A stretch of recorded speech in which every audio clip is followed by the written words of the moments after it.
नमस्कार, मैं एक और आप देख रहे हैं हंगामा टाइम्स न्यूज। आइए नजर डालते हैं राजधानी की बड़ी खबरों पे। हमारे संवाददाता की एक विशेष रिपोर्ट। पदाधिकारी की भूमिका निभाते देखिए बाबूजी उधर से जाना चाहिए।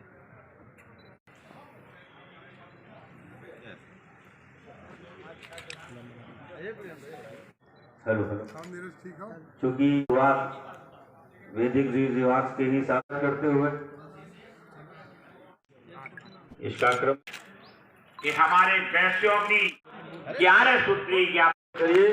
आपको नहीं जिले में लखनऊ महानगर इनको भी दायित्व मिल रहा है।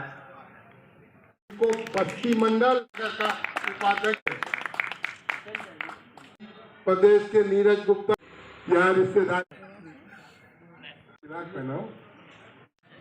तालियों के साथ देने वालों में पहले आ गया। हम लोग आए हैं उत्तर प्रदेश वैश्य व्यापारी महासभा की कार्य समिति की बैठक में।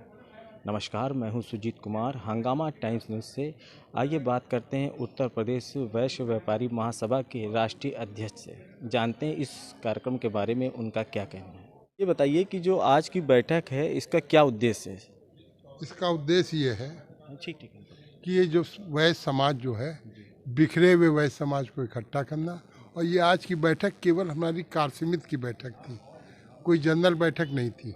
इसमें हमने चुने हुए लोगों को बुलाया था, उनको कुछ संदेश देना था कि एक साल तो हमारा कोरोना खा गया, अब ये जो नया वर्ष 2021 उदय हुआ है मंगल कारक रहे, हम संगठन को आगे बुलंदियों तक ले जाएं।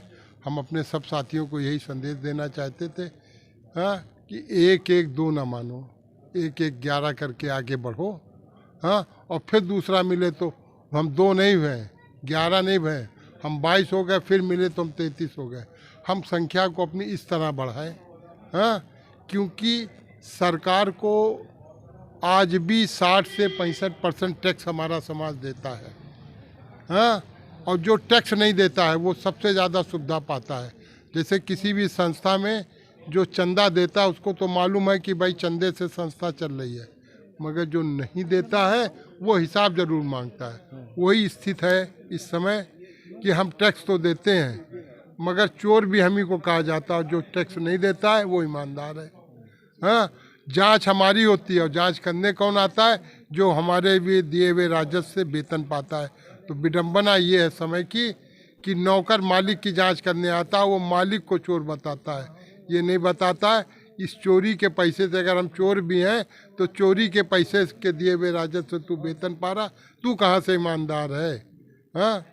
इसके बाद जो है मैं तो चाहता हूँ कि समाज में हर विभाग में इतना घालमेल है कि कोई भी प्रदेश का विभाग लीजिए, व्यापारी को बेईमान कहते हो, व्यापारी को 3/7 में बंद करने की चर्चा कहते हो। अरे 3/7 तो जब है कि अगर किसी व्यापारी का स्टॉक घट गया या बढ़ गया उस पर 3/7 है। जो सरकार लाखों कुंटलों माल खरीदती है और उसमें तो हजार कुंटल 10-10, 20-20 हज़ार कुंटल माल गायब हो जाता है, उसमें जांच अधिकारी दुकानदार के ऊपर तो 3/7 और उसमें जांच ये क्यों भाई? सभी बराबर है। हमारे गरीब के भी वोट की कीमत और अमीर के भी वोट की कीमत अगर एक है, गांव के रहने वाले को अभी वो 10 के नोट के 10 ही गिप्पल मिलेंगे, शहर के रहने वाले के भी 10 के नोट के 10 ही गिप्पल मिलेंगे। तो गांव और शहर में भेदभाव क्यों? गरीब अमीर की दूरी क्यों? सब इंसान है, सबको भगवान ने बनाया है, सबका साथ सबका विकास, ये वैश्य समाज की बात है। और बनिया वैश्य और व्यापारी, इनसे तो मित्रों दुनिया हारी।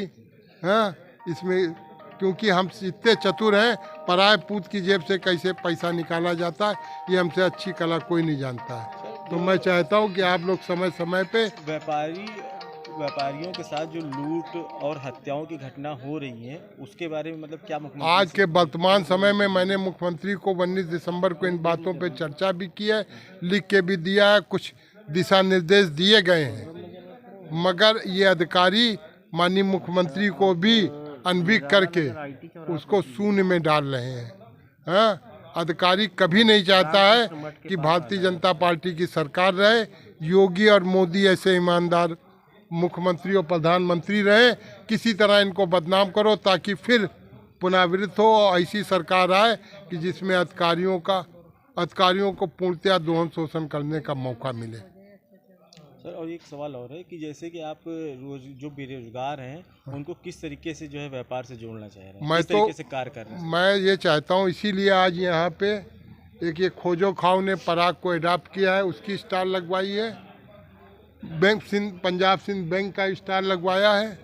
इन लोगों को ये बताना चाहते हैं कि आप हमसे जुड़िए, हम आपकी छोटी से छोटी और बड़ी से बड़ी मदद करेंगे। किसी भी व्यापार को करने के लिए अगर हमारे घर में पैसा है तो उससे हो जाएगा।